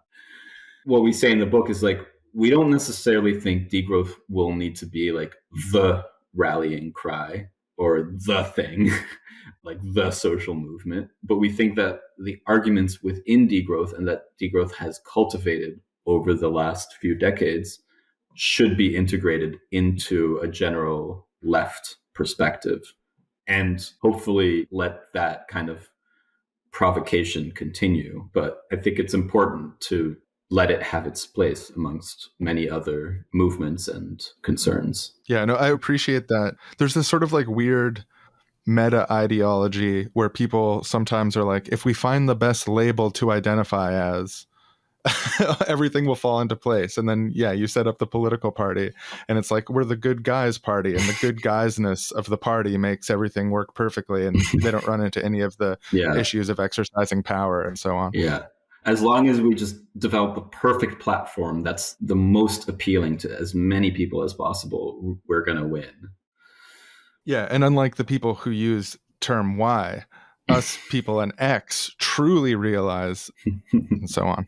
Yeah, no, I find that stuff kind of embarrassing and useless. So I appreciate the idea of degrowth being a powerful set of ideas that can be applied to the world, that doesn't, necessarily need to be what's reflected on the flag that people are waving around the world all throughout history. Mm-hmm. Yes. We now go to the old South-North critique of growth sketch. Hello, and thank you everybody for being with me here today. Since I was elected, I've been proud to oversee some of the biggest growth in our region's history. I believe strongly that that growth should be shared with every man, woman, and child within our great state. The growth that we experience shouldn't just go to a few guys at the top. We need green growth and we need social growth. Growth for the people. That's what I campaigned on, and that's what we delivered. Another record year of growth. So thank you so much, and I'll go to questions from the press gallery before I get back to work. My first priority is serving the people of our great state. Yes, I have a question. Isn't it true that global power asymmetries and exploitative relationships between nations means that the economic success and growth that you're touting inherently relies on the capture of foreign markets and the exploitation of resources in the developing world? That's not my understanding of that. We trade and we're partners and equals, and we try to strengthen that trade. Next question. So you're saying we don't outsource the costs of our prosperity to an externalized other across the world. We kind of just think of them as losing the birth lottery. That's... I don't know about that. I'll have to get back to you. Yes. Isn't it true that the richest country's resource use is so enormous that if the entire world use as much resource as we did, it would be devastating to the ecology. Don't we need to change the way we live, and especially the way the rich live, to be without some of the amenities they're accustomed to in order to bring the world into balance? Look, I'm elected to share the growth here in our state, and do I want everyone to be as prosperous as us in a perfect world? Yes, I do. But I think if anything, I want to make sure we got more growth and people have more amenities. The rich, the poor, everyone should have all the amenities all the time to the highest degree possible. That's my view of a growth. Share the growth. Don't you think that the overconsumption of the global north is directly enabled by the dispossession of indigenous and black life and imperial wars in the global south? I mean, war is sort of out of my jurisdiction. I think probably not. I don't know. Next question. What about climate change? Is it true that the increasing movements of flight and migration is a result of the externalization that our society in the capitalist core makes with regard to the costs of our growth, and that we're being confronted with the consequences of this externalization, which is leading to reactionary fascist tendencies being on the rise in our countries? Now, when I talk to people, across the state, when I'm traveling, talking to people, are they asking me about these core periphery distinctions? Are they asking me about the resource use from the developing world, economic exploitation, the use of war in the global south to establish financial arrangements that benefit us? The mom and pops, people in their neighborhoods, are they asking me about this? No, they're not. They're worried about their kids. They're worried about the cost of groceries, the cost of gas. They're worried about sharing the growth. So I'll try to get back to you on those. We'll look into these questions. This is the first time hearing any of this. But I'll just say, what I was elected on, I will stand by, which is I will share the growth. I will share the growth to every man, woman, and child, senior citizen, people of color, people of different abilities. This growth is for everyone. That's what I'm elected on, and that's what I'm interested in talking about here today. But I have to go before any more questions. I see all your hands are up, follow-up questions. I get it. At this point, just honestly, I get it. I don't know what you want me to do, but I get it. And that was the old South-North critique of growth sketch. And now back to our show. So, said at the beginning, degrowth is both a critique of the present, but also a visionary alternative, which is a quote from the book. What does the visionary alternative look like? What is a degrowth utopia like? I think it comes in waves when I think about it. We also say that we're not really giving any blueprints, but here in Montreal, in every neighborhood, we have free open air swimming pools, which are a godsend during a heat wave, and everyone just goes there. And to me, that's degrowth. In the Second World War, the Labour government pushed for British restaurants, which fed like 600,000 people every day at almost no cost. It's just cafeterias in every single neighborhood. There's still other restaurants that you could go to, but it's just like the basic things are there. Right now, every single house on my block probably has a drill, a hammer, a coffee machine. We could just have tool libraries in every neighborhood. And apparently every hammer that exists only gets used 3 minutes in its whole life or something crazy like that. That would be degrowth. You get to just go to the place where you find the hammer, take it, and then bring it home for a few weeks. And, that would be less materially intensive. It would be a lot more convivial. There'd be a lot of leisure involved. We would probably work a lot less. Work would be shared. There'd be less bullshit jobs, but also less bullshit industry as well. Do you think there could be such a thing as degrowth spaceships? Yes. I mean, I'm not against space travel per se. I just think that today space travel and colonization is an imperialist enterprise in general, while also just for the whims of oligarchic tech overlords. But I wouldn't say that we can't have degrowth spaceships. If you want them, you can have them. Cool. Yeah. I mean, I don't know how to get that together, but As a treat. You can have them as a treat. there's this whole fantasy about escaping to space and just being like, okay, the planetary boundaries are fucked. There's nothing we can do except for build some sort of escape pod, which is the most ridiculous. Like, there's so many layers why this is just a non-starter of an idea for like human civilization. Finding the right planet and then making it fit to our specifications when we were designed by this planet in the first place, it makes no sense. Yeah, and not just designed by this, but like we are one with the multitudes of species and minerals that are so unique to where we are. And at the same time, we have mapped more of the surface of the solar system's planets than our own ocean. We have mapped all of Mars's surface and only like 2% of our ocean floor. There's a lot still here. And yeah, there's like still an abundant Earth for us. Yeah, absolutely. Well, this has been an awesome conversation, and the book was great, really enjoyable read. And like I said, I'll be returning to it in the years to come for reference points and clear argumentation on things. So yeah, thank you and your co-authors for putting this together, and also for coming on our show today. Thank you so much, Sean. If people want to follow you online, is there a good internet place for people to connect with you? Yeah, I guess on Twitter. And Matthias is also on Twitter. He's much better at it than I am. Thanks again. This is awesome. We now go to the Socio-Economic Critique of Growth sketch.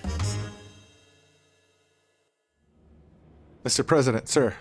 Yes? I need to present to you 2 buttons, sir. You can only press one. We've only got it in the budget to press one, sir. Oh, no. This is one of those big decisions a president has to make. 2 buttons, can only press one. I don't envy you, sir. Okay, what are the buttons? Yeah, so this first button here, that will make the GDP grow. It will continue going up and will continue to have 3% growth every year, doubling every 24 years. Well, that sounds good. GDP going up. That's important for an economy. It's kind of how the world's economies are ranked. Very important, sir.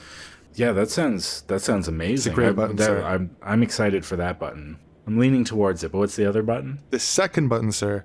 If you press this button, it will improve the health and well-being of all citizens and improve our relationship with the natural world from which our society and individuals spring from, the very ecology on which all life requires. Oh, ooh, that is tough. Because that one sounds good too. Yes, it's hard to measure though, sir. That's just one thing I want to note, is that we don't really measure that. Yeah. And the GDP is measured, sir. It is what we tend to measure. We love to measure that. Well, that's how you know if an economy is good. Yes, sir. You can see if the economy is chugging along or not using that. Ooh, okay. Well, these are the moments that define a presidency. This is the tough choices that have to be made, but okay. I've made my decision. I'm going to press the first button. To raise the GDP, sir? Oh, thank you. Okay, we'll put this into action right away. We're going to continue growing the economy, continue growing the GDP, and hopefully that other stuff will just fall into place. Oh, it will, sir. Don't worry. It will fall into place, sir. Okay, good. Down the line, sir. It's for our children and grandchildren to deal with, sir. I think our children and grandchildren will thank us. Well, thank me. You probably won't be remembered, but you did good. And that was the old Socio-Economic Critique of Growth sketch. So that was Aaron Vansintjan. The book is The Future is Degrowth, which is co-authored with Matthias Schmelzer and Andrea Vetter. That was great. I just want to say from one Aaron to another. Aaron recognized Aaron. I'm glad we had Aaron on the show. And not many places in the English language you get 2 A's in a row. It's true. Both of you are in that Aaron category, the double A Aaron. Yeah, and it bumps you to the top of any alphabetical list of names based on first names. You're at the top. Whoa, yeah. 2 A's, it's hard to beat that. Flying honestly. High. Unless you met someone with a 3A. 3A Aaron? Would you feel jealous if you saw that? No, I would probably... Fucking 3A Aaron, what'd you do to deserve that third A? 2 A's is unwieldy enough, honestly. I see triple A Aarons, quad A Aaron. I see an all-out war of Aaron versus Aaron. Yeah, there's a kind of infinite growth in the amount of A's that people add to their Aarons as time moves forward.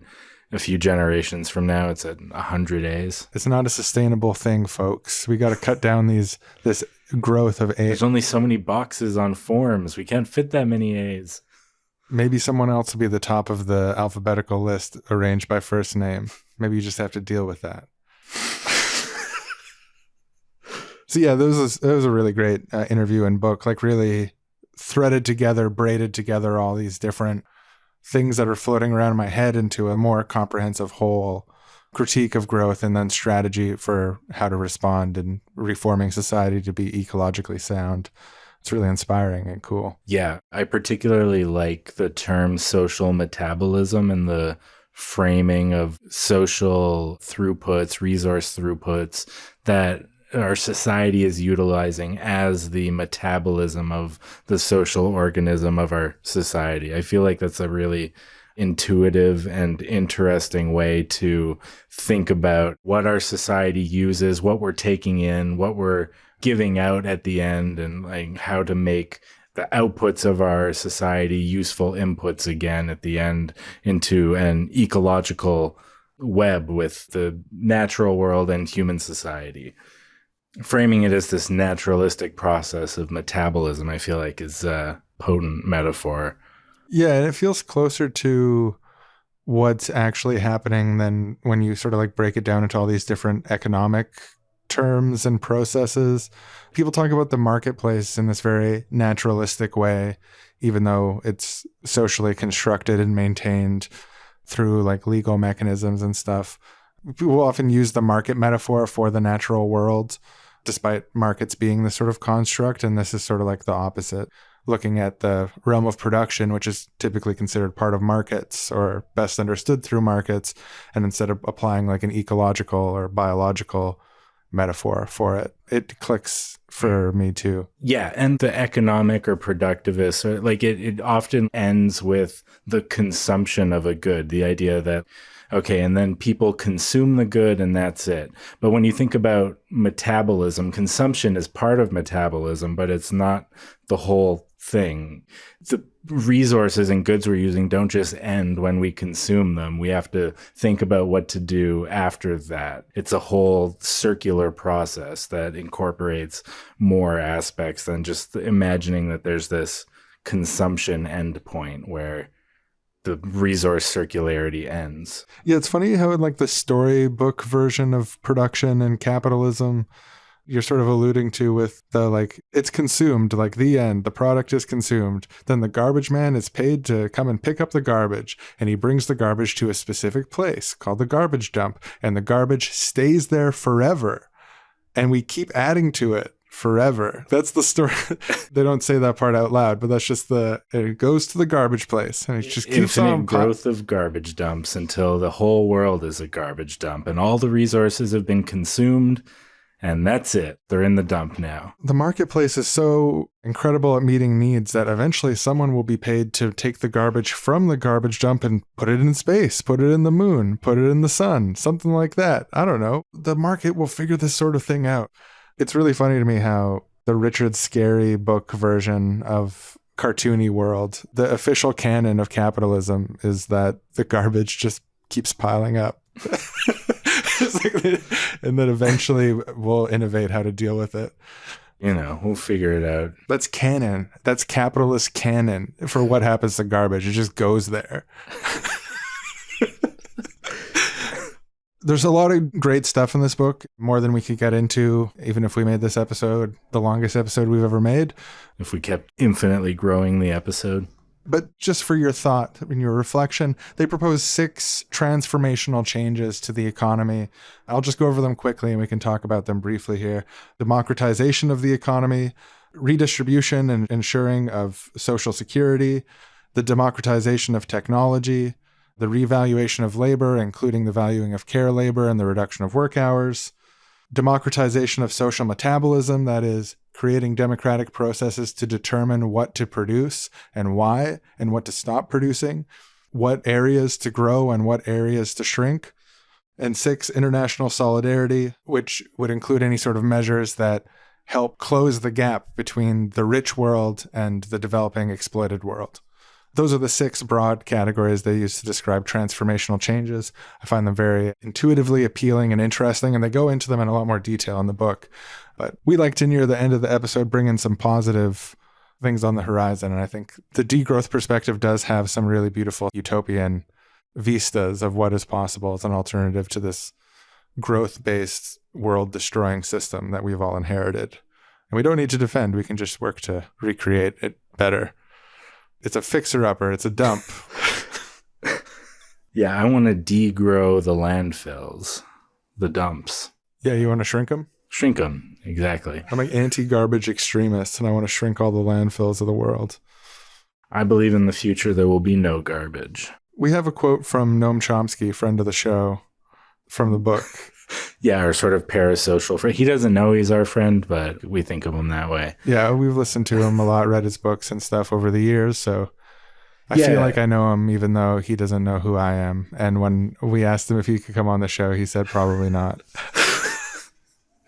Yeah, this kind of stood out to me when I was reading, just because it is a Noam Chomsky quote, but also because it kind of gets to the heart again of some of the misconceptions about degrowth that a lot of people have, that I've had in the past, and that arguably in this quote, Noam Chomsky is having. A quote from Chomsky is that a shift towards sustainable energy requires growth, construction and installation of solar panels and wind turbines, the weatherization of homes, major infrastructure projects to create efficient mass transportation, and much else. The next line in the book is, literally all degrowth proposals do include policies for the selective expansion of all of these things. So it really just hits home the idea that degrowth doesn't mean that nothing can ever grow again, but that we have to decide which things we're growing, how much, why, and for what purpose. And yeah, I think those 6 transformational changes really get to the heart of a lot of that stuff. Democratizing these areas of the economy and technology, and the redistribution of power and resources, both within nations and across the globe. It's clear that in nature, sometimes things do grow. Growth is part of the total amount of possible things that can happen. But growth in particular under capitalism is an ideology that says that growth is natural, innate, and good. It's a social structure which relies on growth in order to continue with stability and perpetuity. And it's also a material process where the resources of the world are turned into throughputs and garbage at an increasing rate, growing in speed over time. That is what degrowth critiques, those things. It doesn't critique the idea that there's going to be more solar panels in the future, which there almost certainly needs to be more solar panels in the future. But the growth of solar panels would be offset by shrinkage or degrowth. I prefer shrinkage. But there will even come a time, even if in the most ideal utopian society, where we'd have enough solar panels, or maybe a better technology than solar panels will come along. And, you can't build infinitely more solar panels either. Based on where we're at now, we do need to grow the amount of solar panels. But in a society with sufficient solar panels, we could just slow that right down. And, it wouldn't be like, oh, our company's going to go out of business because we need to make new solar panels, even though people don't need them. Yeah, we have to create some sort of socio-political context where we have to continue making solar panels, even though we already have enough. Maybe by vandalizing our existing solar panels, or making our solar panels so they break quickly, or some other absurdities under capitalism. No, absolutely not. Eventually there will be sufficient solar panels. Yeah, and then we'll only have to produce enough to keep up with breakage, which hopefully will be low because we'll design them to last as long as possible. And that is the facts this week. With your hosts, Sean and Aaron, the facts have been presented. Absolutely. Because of climate change, it's still hot, even though it's October here when we're recording. And this leather getup I've been wearing this whole episode is really starting to sweat. It's almost as if the climate is changing before our very eyes. What do you think, Aaron? Well, I'm cold a lot of the time, so wearing the leather, even in this way, is just right for me. But I do agree that it's warmer than normal this time of year. Normally, I'd be wearing layers under the leather on top of this, but don't need that right now. But, if you want to contribute to our leather fund, if we... a good transition here. Or if you want to contribute to the infinite growth of our Patreon, head over to Patreon, we need to buy leather and oh no, wait, now I'm thinking it's a bad way to pitch it because we're just throwing those vegan dollars out. We're not actually wearing leather, people. It was just a bit. Or maybe it's fake leather. I'm not sure. Pleather made out of petroleum. Perfect. Love that. I don't want to destroy the magic. We're wearing leather, guys. We're really wearing leather. It's real leather. And I respect and admire your commitment to veganism. What do you think about that? Sit with that contradiction. But seriously, folks, it's been a pleasure. It's great to have you to spend your time and attention with us. And thank you sincerely to everyone who contributes. It makes a big difference in allowing us to do the show. We don't want it to grow infinitely, but we're not quite at the point that we would like to be in order to have the help we need to do a show that's really great all the time, frequently, and at a really high quality. That's our vision. That's what we hope to do with the show. That's what we try to do now, but we've only got a small amount of us working on the show. So your contribution helps us to speed it up, increase the quality, etc. And we hope to grow up to a sustainable level for that in the future. We want to continue to grow right now, but eventually we would reach a level where we feel like we have enough. If we were like the biggest media company in the world at some point, seriously wrong, most TV shows are produced by us. Eventually it would be like, okay, that's enough. Yeah, 50% plus one of the world economy directed towards the production and creation of Seriously Wrong. Okay, yeah, there's a limit. That's enough. We just bought out Disney. Okay, we're good. Fine. We're writing, directing, and starring in a new Star Wars trilogy, wherever they left off by that point. And we're creating a relationship show where CGI young Mark Hamill gives people relationship advice after his death. Right, because we'll own the rights to his image at his that point. Digital, yeah, his voice print. And we're going to start a relationship advice show with him. So that's the limits to growth. So do you want to hop on our 2 hogs and ride into the sunset? Oh, yeah, it's been a while since we hopped on hogs and rode away, but yeah. I feel like hog didn't mean penis as much back then, the last time we did this bit. Really? I feel like hog has meant penis equally since I was a child. No, I feel like I don't know. Maybe it's just where I'm spending my time these days on Twitter, seeing the hog discourse. Maybe there's been an uptick, but I just haven't been aware of it. I haven't actually noticed a lot of people using the word hog in either way, or even to refer to pig. I haven't seen the word a lot around lately, period, I would say. Motorcycles, penises, pigs, nothing. So let's get on to our motorcycles, our hogs. No, don't get any funny ideas. It's not a wild animal, nor an enormous penis. And we're going to drive our motorcycles away in our leather jackets. Sounds good. Yeah. These are, of course, silent electric motorcycles, so you won't hear anything, but we're about to drive away. We don't believe in burning any gasoline or oil for anything we do. I was just trying to save on the sound effects budget there. Oh, no, I support it through and through on multiple levels. Yeah, cool. All right, goodbye, everybody. Bye. Here we go, driving away. Woo.